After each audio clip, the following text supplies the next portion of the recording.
이번 사연은 상견례 때문에 유산했습니다. 입니다. 올해 30인 처자입니다. 저는 작년에 파혼했습니다. 앞으로 결혼 생각도 없고요. 상처 나름 오래 갔죠. 지금도 사실 완전히 벗어나진 못했지만요. 근데 오늘은 아무한테도 못해본 얘기 여기다 털어놓고 싶네요. 9살 차이 나는 사람과 거래처 인연으로 만나서 2년을 사귀었습니다. 남자가 나이가 많아서 주변에서 결혼을 독촉했고 본인도 무척 원했었어요. 사이는 아주 좋았습니다. 야근이 잦은 저의 자취집에 미리 가서 밥도 해놓고 대청소도 싸게 주고 회식하면 꿀물에 고로쇠물 드링크까지 준비해 두던 사람이었죠. 근데 그 남자는 사남 1녀의 늦둥이 막내였습니다. 남자의 부모님은 남자가 고등학교 때 암으로 두 분이 1년 차이로 돌아가셨어요. 그래서 남자 쪽 윗남매들이 신랑을 자식처럼 키웠나 봅니다. 얘기 들어보면 그렇더라고요. 저랑 신랑 만날 때 남자의 형님, 형수님들, 시누이가 얼마나 난리였는지 모릅니다. 여자에 관심 없어서 운동만 하던 막내 동생이 어린 여자를 만난다니 당장 데려오라고 난리였는데 저는 너무 부담스러웠어요. 큰형님, 형수님이 환갑에 가까우시니 저의 부모님과 연배가 비슷하셨죠. 사귄 지 1년 반 만에 남자가 프로포즈해서 남자 집에 인사드리러 가던 날 반응은 남자 누나네 집에서 남자 쪽 식구들이 전부 모였는데 제가 인사드려도 묵묵부답이었어요. 저 빼놓고 TV 보고 자기들끼리 깔깔 웃으면서 저는 없는 사람 취급하더라고요. 남자 누나가 감자탕을 했는데 남자에게는 한가득 주고 저에게는 뼈 한쪽 국물 한 국자 주면서 저보고 하는 말이 많이 먹어. 랍니다. 너무 부족해서 제가 더 덜어 먹겠다고 어디 있냐고 물었더니 야, 저기 있잖아. 알아서 덜어 먹어. 하더라고요. 그래서 그릇 들고 가서 보니 다 먹고 거의 찌꺼기밖에 없었습니다. 다시 돌아왔는데 저는 전혀 신경 안 쓰고 남자나 그 식구들이 아주 재미있게 놀더군요.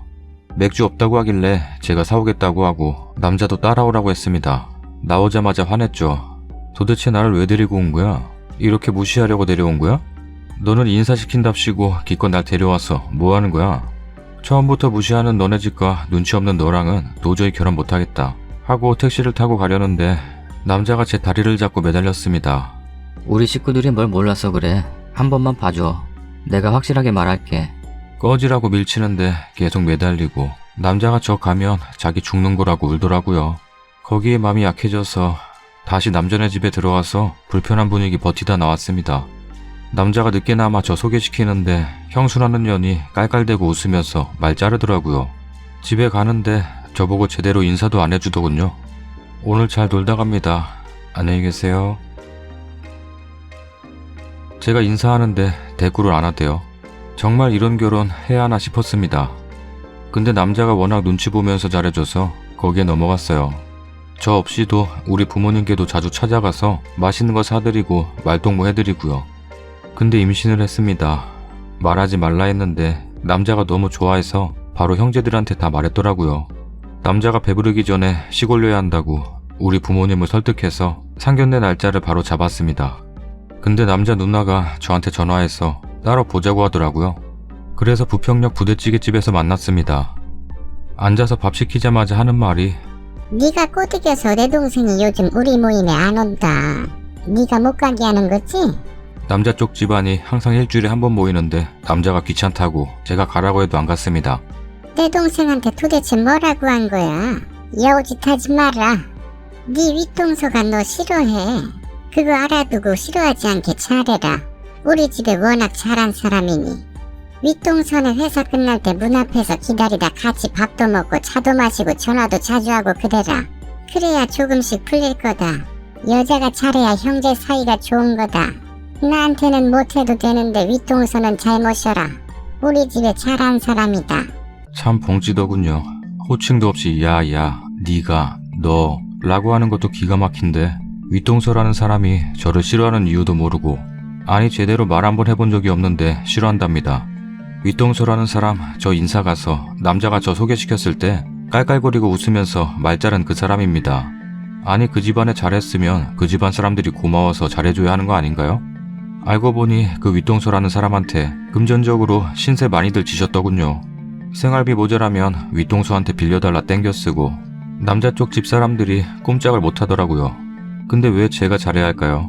막말로 뭐 얻어먹은 것도 없고 꿀리는 것도 없는데 그 집안 사람들이 신세진 걸 나이 어리고 만만한 제가 대신해서 잘해줬으면 하는 걸로밖에 보이지 않았네요. 두 번째 실망한 이유입니다. 가자마자 남자와 대판 싸웠었죠. 나중에 들은 얘기로는 형수라는 사람이 자기를 어른처럼 받들여 모시지 않아서 제가 싫었답니다. 형수가 왜 시어머니 대접을 바라는 건지, 왜 그걸 다들 보고만 있는 건지. 근데 남자는 우리 누나 성격이 원래 드세서 말도 함부로 하고 좀 그렇다, 한기로 하고 흘려라 라고 말더라고요. 시간이 지나 상견례하게 되어서 한정식 집에 남자 쪽 어르신들이 오셨어요. 오신다고 듣지도 못했던 남자 작은 어머니가 갑자기 오시고 남자의 큰형님 내외가 오셨습니다. 저희는 우리 부모님과 저요. 그때는 임신 10주였습니다. 저희 쪽은 남자네 작은 어머니 온다는 말은 못 들었는데 갑자기 와 있으니 놀랄 수밖에요. 남자가 막장 개념이라고 하며 싫다고 하던 사람이었거든요. 아들 셋인데 며느리 둘이 인연 끊고 산다는. 그래도 어른인데 와야 한다고 본인이 우겨서 왔답니다. 게다가 남자네 사람들이 겉보기부터 빵빵 터트려줍니다. 작은 어머니라는 사람은 골프웨어 입고 왔고요. 큰형님 내외라는 분들은 시골에서 편하게 온다고 추리링 차림. 저희는 백화점에서 새로 사입은 정장, 구두, 허투루 보이지 않으려고 애썼는데 부모님이나 저나 너무 허탈하더라고요. 그리고 저녁 6시 약속이었는데 밥 먹고 왔답니다. 그래서인지 인사드리고 식사 나오는데 남자 쪽 음식 나와도 배부르다며 손 하나 까딱 안 합니다. 저희 밥 안 먹고 나왔는데 덩달아 못 먹습니다. 남자 작은 어머니가 대뜸 하는 말이 저보고 거짓말 한답니다. 시골 큰 집에 자주 내려온다면서 안 온다고요. 저 그런 말 한 적 없고 그날 그분 처음 봤거든요. 얘기하려다가 엄마가 참으라고 눈치 줘서 참고 아빠가 아, 얘가 철이 없어서 그랬나 보군요. 거짓말은 안 하는 아이인데 우리 아이가 실수했나 봅니다. 그랬더니 작은 어머니 하는 말이 아이가 실없어서 없는 소리 가끔 하나 보네요. 복창 터져 죽는 줄 알았습니다. 초장부터 이런 식이었죠. 저는 화도 나고 눈치 보여서 식사도 제대로 못하고 너무 긴장했었어요. 속으로 계속 이건 아니다 싶었고요. 남자는 한마디 말도 못하고 눈치만 보고 있었습니다. 결정적으로 예단 예물을 남자네 큰형님 내외와 상의하는데 그 작은 어머니란 사람이 소리를 버럭버럭 질렀습니다. 야, 누가 니네들 맘대로 그렇게 하랬어?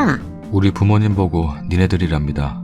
뭐 하나 해주는 것도 없으면서 소리를 버럭버럭 지르네요. 정말 5분간 정적이었어요. 아무도 말을 못했는데 그때 아래로 뭔가 따뜻하게 흐르는 느낌이 있었어요. 죄송하다고 화장실 갔는데 하혈을 했습니다. 하늘색 투피스 입고 엄마와 함께 제가 다니던 대학병원 응급실에 실려갔습니다. 소변줄 꽂고 검사하고 하혈이 너무 심해서 유산 가능성이 높아서 분만 대기실에 입원했습니다. 그날 새벽 유산했어요. 산모가 최근에 스트레스 많이 받으셨냐고. 정상이었는데 자궁에 피가 너무 뭉쳐서 하혈이 심하다고. 핏덩어리에 아기가 쓸려갔다네요. 상견례 때문에 한 화장도 못 지운 채 소파 수술을 받았습니다. 엄마가 입원실에서 클렌징 워터 사서 지워주는데 정말 서럽게 울었네요. 6인실이었는데 출혈이 많았고 이틀 입원하는 동안 남자 쪽은 아무 말 없었습니다. 남자만 왔다 갔다 했고 나중에 아빠한테 들은 얘기는 상견례 중에 감히 병원에 갔다고 괘씸하다고 한 남자 작은 어머니의 말이었어요. 나중에 인사 오라고 했다네요. 나는 이렇게 아프고 괴롭고 힘든데 괜찮냐는 말은커녕 어쩜 저럴 수 있을까요? 아빠가 내 딸이 아프고 뱃속에 생명이 죽어가는데 어떻게 그럴 수가 있냐고 당신네들은 사람도 아니라고 소리 지르고 나오셨대요. 우리 부모님 가슴에 대목 박았네요. 남자 붙잡고 네가 제일 나쁜 새끼다 하면서 때리고 울었어요. 남자도 무릎 꿇고 근데 용서가 안 되더라고요. 자기 아이 잃는 거 보고도 가드 못 치는 그 남자. 누나가 저 비하하며 뭐라고 해도 한마디도 못하는 그 남자. 자기 누나나 형수가 제 욕하고 다녀도 말 한마디 못하고 쳐다만 보고 있는 그 남자. 장인 장모될 분들이 니네들 어쩌고 모욕당해도 가만히 있던 그 남자. 너무 실망해서 퇴원하고 헤어졌습니다. 자취방 정리하고 전화번호도 바꾸고 직장 그만두고 6개월 정도 쉬다가 다른 회사에 취직해서 지금 어찌어찌 잘 살고 있네요. 가끔 남자한테서 문자는 옵니다. 잘 지내냐고. 번호는 어떻게 알았는지. 근데 이젠 결혼은 안 하려고요. 부모님이 너는 평생 우리랑 같이 살자. 예쁜 딸은 보내기 싫은 법이다 말씀해 주시고요. 저도 미련이 없네요. 하자 있는 제가 결혼하는 게 남한테 미안한 일이고요. 요즘 부모님과 등산도 가고 자주 놀러 다니고 행복합니다. 그리고 죄송하고. 쓰다 보니 길어졌네요. 결론은 이혼보다는 파혼이 낫다는 말 참 좋은 말입니다. 댓글입니다. 죄송한 말씀일 수 있지만 차라리 유산한 게 더 다행이라고 말씀드리고 싶어요. 아이도 알았나 봐요. 태어나기 좋지 않은 환경이란 걸. 어쩌면 태어나고 싶지 않았을 수도. 만약에 아이 낳고 결혼해서 사신다면 얼마나 많은 수모를 당하고 사실 게 불보듯 뻔한데 그쯤에서 갈라서신 게 천만다행이네요. 잘하셨어요. 흐르듯 살다 보면 부딪혀지는 인연이 있기 마련이고 그땐 더 잘 판단하실 수 있을 거예요. 아무리 남자가 괜찮은 사람이라고 해도 가족이란 건 정말 무시 못합니다. 글 보니 제가 다 화가 나네요. 힘내시고요. 더 좋은 인연 만나실 거예요. 절대로 그 남자 연락은 받지 마세요. 아직도 구독하기 안 누른 사람 있어? 구독하기 한 번만 눌러줘.